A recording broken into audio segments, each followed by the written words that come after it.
Hi, welcome back to a read aloud of Internment by Samira Ahmed. I'm Miss Valley. This is for my 8th grade class and friends and any of the other Goethe community that wants to listen in. Chapter 5. We are silent for a long time as we pass through the town center to head onto the highway to Los Angeles. Car lights whiz by us. Even in the middle of the night, there's traffic in LA. The chief is in the right lane, driving impossibly slow, like he's trying to prolong the ride to scare us more. But he doesn't really need to bother. There's so much anxiety in this car that it feels like the back seat is shrinking, crushing us into a small cube of vinyl and sweat and fear. The chief clears his throat. Now, you all know I'm sorry about this formality.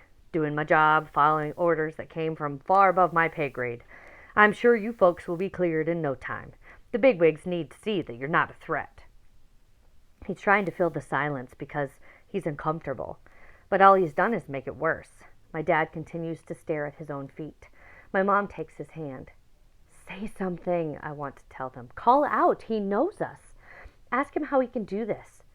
I watch my parents, but they don't say a word. I look at my palms, tracing the remnants of the tiny crescent marks that I press into my own skin. Words rise from my gut to my throat, and they taste bitter. How's Ivy? I ask the chief. My parents both swing their heads in my direction.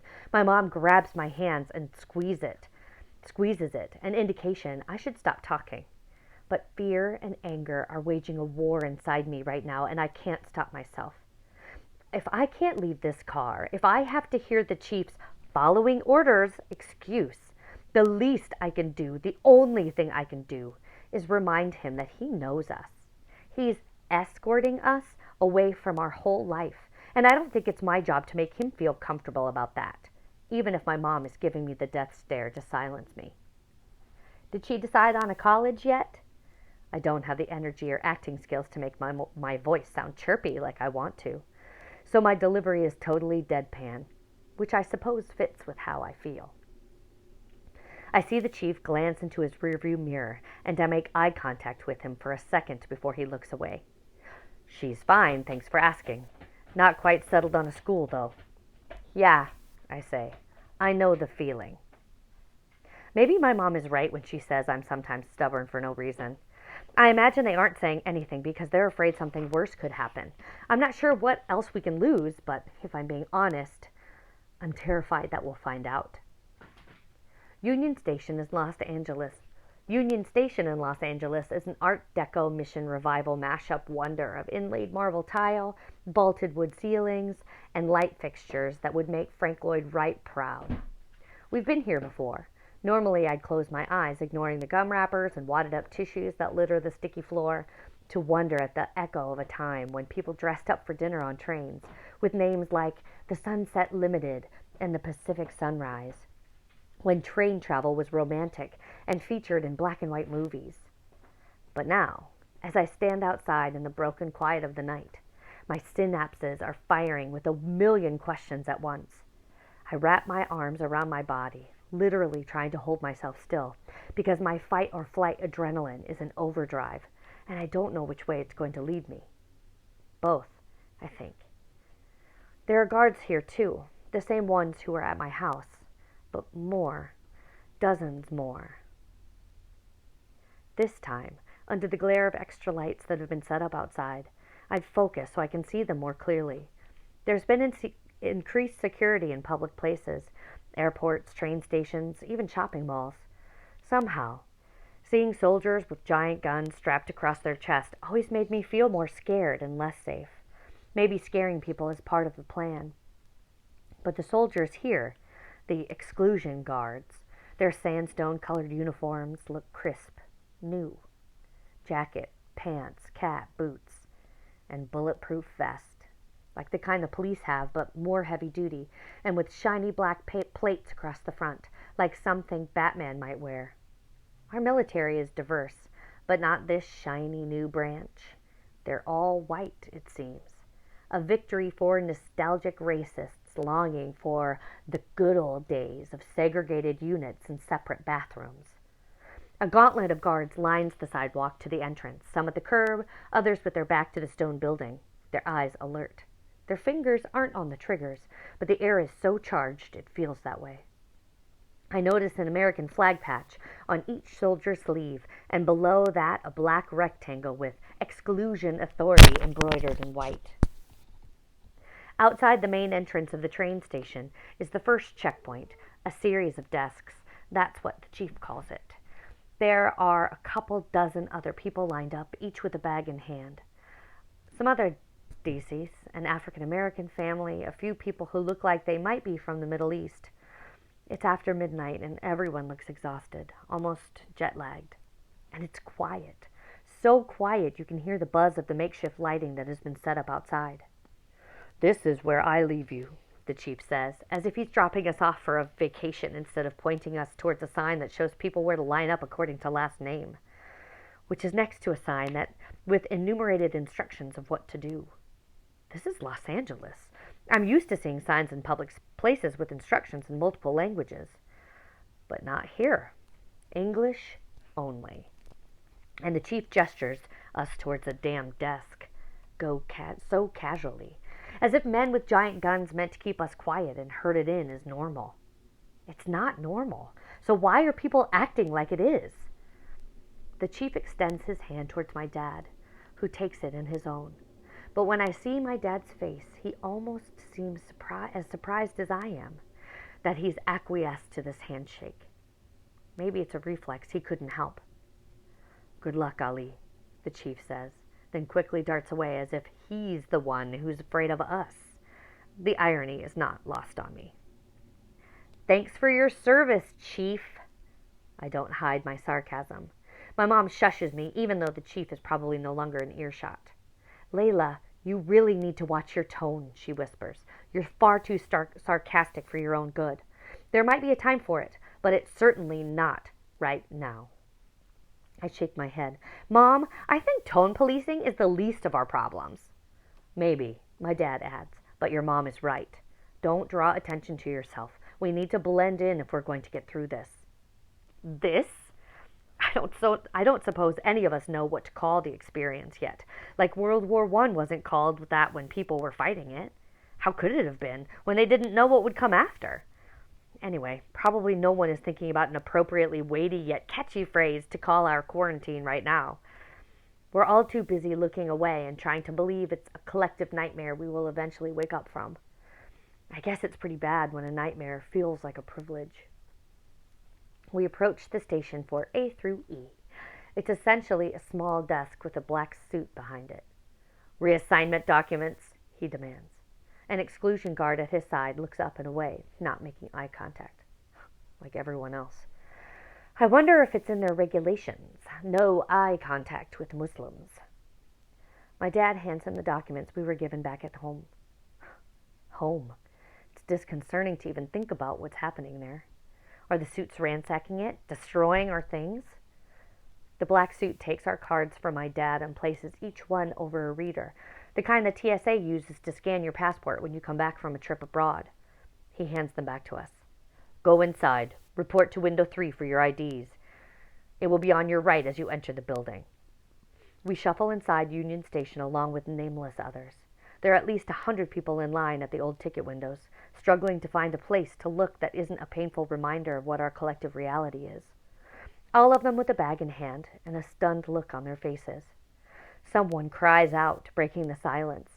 Then there's sobbing from one group, and then another. The clacking of computer keys continues, neither machine nor operator moved by tears. A couple of little kids, toddlers, run around, ignorant of what is happening. A baby screams. My mom once told me that she always knew what my cries meant, each one a little different. Hungry, a wet diaper, tired, wanting attention. But a scream? My throat swells and tears reach my eyes. Those kids, that baby, they have no idea about what they're about to lose. I guess I don't either. Who even knows what's happening exactly, except that we were taken from our homes, and now we're about to board a train to somewhere. I tap my heel hard against the marble mosaic floor, then harder. I shiver. This place is a tomb. The authority suit at window 3 reels us in with a beckoning finger.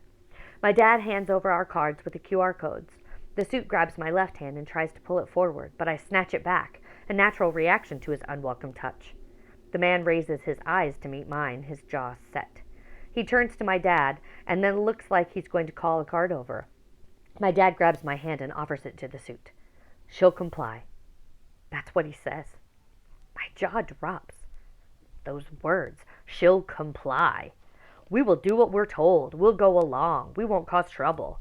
Don't hurt us. That's what my dad means. The man clears his throat and nods. We need to stamp the inside of your wrist with your ID number. I snap my mouth shut. I turn my hand over, palm facing up. What else am I supposed to do? He grabs it and places it in a black machine that looks like it could make espresso. Hold still, he says, as a 2-inch rectangular metal bar descends and presses into the soft flesh on the inside of my wrist for a few seconds. When the bar rises up, I see nothing on my skin. It's UV, ultraviolet, invisible ink. Permanent, the man explains, like an automaton. He doesn't look me in the eye either. No one does. He stamps my parents' wrists and then gives us seat assignments on the train and warns us not to sit elsewhere. As we head to the platform, I grip my wrist like someone has cut me with a knife. I hold it close to my face, then farther away, squinting, holding my wrist up to the fluorescent slats of light that pass through the hall. I can't feel the mark. I can't see it, but it's there. Forever. I rub at the thin skin on the underside of my wrist until it turns red. The platform is full, but there's no jostling. The authority has frightened all the fidgeting out of us. A loud, monotone voice over the intercom instructs us. Go directly to the train car you have been assigned.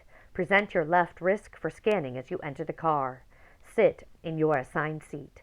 The Exclusion Authority thanks you for your cooperation. My mother takes my hand as we enter our train car. I try to pull it away, but she only squeezes it tighter. Looking around, I shake my head, like I need a double take. The car is a normal train car. I don't know what I was expecting. I look down the aisle. A rubber mat runs along the center with 3 rows of navy blue cloth covered seats on either side. Foggy, scuffed-up windows offer limited views onto the dim platform. A chemically vanilla smell wafts through the car, the kind you spray to mask pet or unpleasant cooking odors. A regular, nondescript, conventional train that has probably been decommissioned since California Rail has gone high speed. There are seats on these trains. They're not cattle cars, like the kind I've seen in my history textbooks, carrying people to their deaths. But we're being forced onto them with no real idea of where we're going or what to expect at the end of the line. I feel pressed. Like when we read The Crucible last year. I couldn't wrap my mind around Giles Corey being pressed to death, stone being laid on his chest one after another to make him admit to witchcraft, and he refused to speak except to say, more weight, when they urged him to confess. That's what the air feels like in this car, why it feels hard to breathe. We're being pressed by fear and hatred and the law. The dozen or so people in this car are all like me, going through the motions, stepping forward, trying not to run screaming from the train into the arms of exclusion guards with large guns. No one speaks. My tongue is wood. We find our seats, 18, A, B, and C. I slide towards the window, my mother in the middle and my father in the aisle seat. My parents put their bags on the luggage rack, and mine fits under the seat in front of me. Remembering a poem, I lean over to my dad. There was a man with tongue of wood who essayed to sing. I pause, waiting for my dad to finish the Stephen Crane verse, but he pats me on the arm and turns away. This is our little game. One of us quotes a line of a poem and the other quotes a line in response. It's a variation of an Urdu game, Bait Bazai, where one person quotes a line from a poem and the other has to quote another line of poetry that begins with the last letter of the verse used by the previous player. That seemed impossible to me, so Dad eased the rules, but he doesn't feel like playing. And I don't know what I was thinking, that a line of poetry could make this any better? But I whisper the lines to myself anyway. There was a man with tongue of wood who essayed to sing. and in truth it was lamentable. But there was one who heard the clip-clapper of this tongue of wood, and knew what the man wished to sing, and with that the singer was content. Perhaps my dad was right to brush this poem off. I always used to think of David as the person who knows what I wish to sing, and now all I imagine is him showing up at my house, ringing the doorbell over and over and hearing it echo in the empty rooms. I wrap my arms around my middle and stare out the train window into the dark. My own reflection stares back at me, but I barely recognize myself. The train jerks forward as we pull away from the station. My mom puts her face in her hands, and muffled sobs rise from seats around the car. My dad envelops my mother in his arms, kisses the top of her head, and whispers, "I'm sorry," over and over. I put my hand on the dirty glass and watch the city disappear in a haze. As we move past Santa Monica, I catch a last glimpse of the ocean, while a thread of dawn inches its way into the darkness before we track inland, north and east and north again. The last overly watered, lush golf course gives way to rock and scrub and desert brush. We race by Vasquez Rock, and my heart seizes for a moment as I think of David and our many hikes there amid the ancient stones, the slabs jutting into the air, sweeping into sharp peaks against azure sky. Once we took a lesser traveled path off the Pacific Coast Trail and followed it to the top of a ridge where we discovered a golden plateau of desert sunflowers. We passed the afternoon in delicious solitude and hiked back down in fading light, a withering crown of yellow blooms encircling my black hair. It was perfect. I didn't know then how the memory would be a gift. The train jolts and slows, recapturing my attention before gaining speed again. My mom's head rests on my dad's shoulder. I watch as his heavy eyelids droop and then close. We haven't slept since yesterday. Probably no one on this train has. It's only been hours since we were taken from our homes, but each excruciating moment since has felt stretched, elongated beyond what it should be. It's like all of us on this train are part of an Einstein relativity experiment. Every American has been hurtling through space at the speed of light, except to us. We've been left behind to age, harnessed by Earth's unyielding gravity. I should close my eyes, rest up for the unknown world that lies ahead, but I'm antsy. I need to move. I slip by my snoozing parents and walk down the aisle towards the next car and the bathroom. Some of the heads turn to look at me, others don't bother, but everyone who can't sleep has similarly glazed over, red-rimmed eyes. I press the large black rectangular button that opens the inner door and step into the wide metal vestibule between train cars, then into the next car, which looks empty except for a couple of people who seem to be dozing in the front. I take a few more steps forward. One of the sleeping men moves, and I see him. Shit, a guard. There's barely time to panic. Quickly, I turn on my heel, hoping that maybe he hasn't seen me, or that he thinks I was a dream. I open the door and step back into the vestibule. It jostles, and I feel dizzy, like I need to sit down right now. But I also feel rage, because why do I have this sick, panicky feeling when all I wanted to do was stand up and stretch my legs and maybe pee? The door swooshes behind me. I turn to face a stocky guard. He's so aggressively tanned, he's almost orange. We're alone in the small metal vestibule, the desert passing by through the small window. "What are you doing out of your seat?" he demands. Instinctively, I take a step back, stumble, but regain my balance. I was looking for the bathroom," I managed to say. He scrunches his light brown eyes at me and clenches his jaw. But he seems to look through me like I'm not there. "You were told to stay in your seat." He speaks slowly, enunciating each word, bursting with restrained resentment. "I'm sorry, I thought—" "You thought what?" He takes another step towards me. I inch back farther, closer to the door at the end of the vestibule, which will take me to my car where I'll be safe. Safe? I catch myself, because there is no safe for me. Suddenly, I'm acutely aware of how small this space is and how loud the train wheels sound against the tracks, and I wonder if people will hear me if I scream. The door behind the guard slides open again. A tall, broad-shouldered exclusion guard steps into the vestibule. God, now there are two of them, and I have literally nowhere to run. My hands shake. I can't call for help because the people who are enforcing the law on this train are the ones I'm afraid of. Every fiber in my body wants to scream and cry. I want to pound my fists into the metal walls. "What's going on here?" the tall guard asks. His dirty blonde hair is cropped short. He twists his sandstone infantry cap in his hands.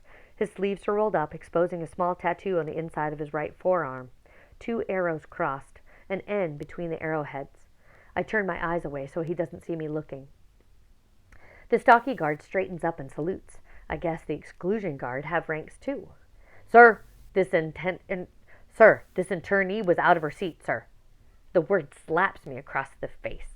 Internee? Is that what we are now? Speak. I need to force myself to speak up. If I don't speak for myself, no one will. "I'm sorry, I was trying to find a bathroom." Compass Tattoo studies me, narrowing his eyes a little bit. I bite my lip and glance down at my shoes. Am I shaking? It feels like I'm shaking. He clears his throat.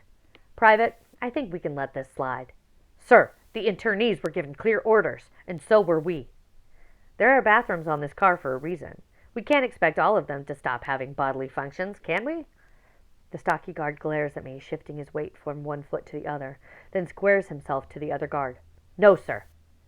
Normally, any conversation that includes the phrase bodily functions and me in the same sentence would have me burning with embarrassment.